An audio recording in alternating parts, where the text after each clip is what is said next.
Morning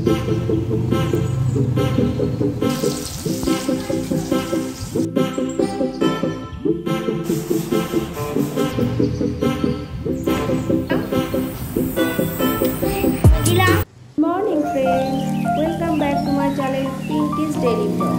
তোমরা সবাই কেমন আছো? আশা করি খুব ভালো আছো। আমিও খুব ভালো আছি। এখন দেখো সকাল 7টা বাজে, আমি উঠে পড়েছি। উঠে আমি চলে এসেছি ব্যালকনিতে। এসে এবার দেখো প্রকৃতিটা কত সুন্দর লাগছে। হালকা হালকা রোদ, পাখির ডাক, গাছপালা, এসবের জন্যই কিন্তু আমি আগে ছুটতে বাইরে চলে আসি। ব্যালকনিতে এসে খানিকক্ষণ সময় কাটিয়ে তবেই আমি যাই রান্নাঘরে। তো যাই হোক, মনটা একটু ভালো হয়ে যায় এই আর কি। তো তারপর চলে গেলাম রোজকার ডিউটিতে রান্নাঘরে। এইদিকে আমি প্রেসারে ভাত বসিয়ে দিয়েছি, আর ওদিকে দেখো আমি মাছটা ফ্রিজ থেকে বার করে জলে ভিজিয়ে রেখেছি। আর আজকে রান্না হবে গাটি কচু আর আলু দিয়ে মাছের ঝোল। আজকে বেশি কিছু আর করব না। আর এইদিকে আমি মাছটাও ভাজা বসিয়ে দিলাম, আর তরকারিগুলোও সব কেটে নিলাম, নিয়ে ধুয়ে পরিষ্কার করে রেখেছি। আর ভাবছি মনে মনে ওদিকে মাছটা ভাজা হতে হতে আমি একটু জল ভরে নিই, তাহলে একটু এগিয়ে থাকবে। ওরে বাবা, জল ভরতে এসে দেখছি আমার মহারাজা উঠে পড়েছে, মানে আমার ছেলে। তো উঠে এসেই দৌড়ে, মা আমি জল ভরবো জল ভরবো। তা আমি বললাম যে না, তোকে জল ভরতে হবে না, তুই আগে নিজে একটু জল খা। ও না আমার সাথে একটু কাজ করতে চায়, মানে এই সব ধরনের কাজ আর কি, জল ঘাটাঘাটির কাজ আর কিন্তু কাজ যে করতে দেবো, তাতে যা কাজ বাড়বে, সে আমার আরও দেরি হয়ে যাবে সমস্ত কাজে। দেখো ওকে আমি আবার একটু ফ্ল্যাক্স থেকে জল দিয়ে দিলাম, যে এই জলটা তুই আগে খা। তো তারপরে আবার চলে এলাম রান্নার দিকে। এবার ঝটপট করে রান্নাটা সেরে নিই, কারণ আজকে প্রচুর কাজ আছে। রান্নাটা সেরে নিয়ে একটু সকালে ব্রেকফাস্ট খেয়ে আমি কাজে লেগে পড়বো।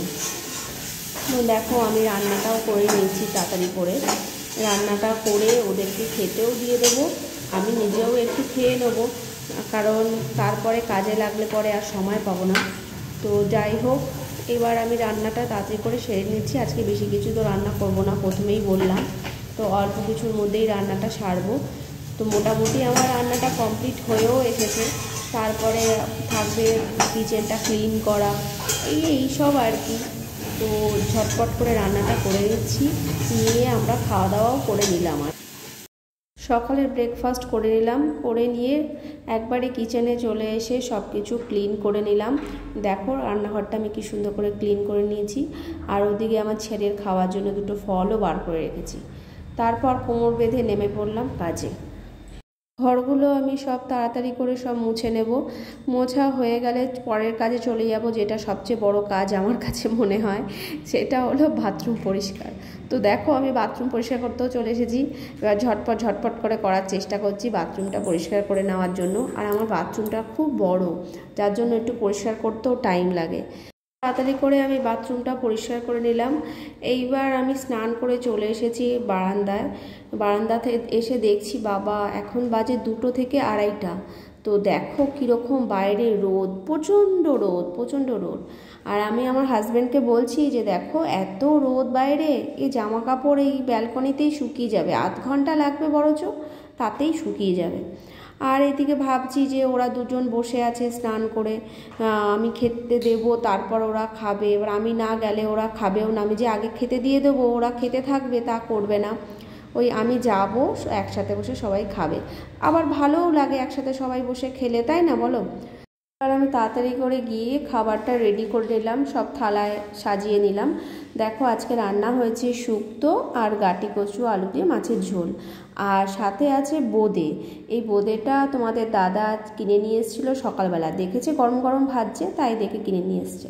এবার খেয়ে দিয়ে একটু রেস্ট নিয়ে নেবো, বিকালে আবার বেরোনোর আছে, একটু যাব ঠাকুর দেখতে। দেখতেই পাচ্ছ তোমরা, আমি রেডি হয়ে গেছি, এখন একটু বেরোবো, এখন যাবো একটু ঠাকুর দেখতে। যাই, চলো এসে তোমাদের অভিজ্ঞতা শেয়ার করবো, ঠাকুরের প্যান্ডেল শেয়ার করবো, লাইটিং শেয়ার করবো, সব কিছু শেয়ার করবো। টাটা। দেখো গাড়ি বার করছে, আর ছেলে আর বাবা তো পুরো আগে থেকে রেডি। আমি তোমাদেরকে বেরিয়ে এসে অন্য দিনের ভ্লগে আবার সমস্ত কিছু শেয়ার করব, যা যা দেখলাম। এখানে দেখো আমি একটা ফুড কোর্টে বসে আছি, ঠাকুর দেখা হয়ে গেছে, ভীষণ টায়ার্ড, বসে একটু ওই সেলফি নিচ্ছিলাম আর কি, তারপর বাড়ি চলে এলাম। এইবার দেখো হাই এভরিওয়ান, আমি ঠাকুর দেখে এলাম। আমার মাটা আমার কোলে শুয়ে পড়েছে, ঘুমিয়েও পড়েছে। বাইরে থেকে খেয়ে এলাম। আমি আমার গায়ের মাকে দেখো, সে তো চোখ বন্ধ করে ঘুমাচ্ছে। এবার আমরা শোবো, টায়ার্ড হয়ে গেছি। এভরিওয়ান টাটা, কালকে আবার সকালে দেখা হবে অন্য ব্লগে।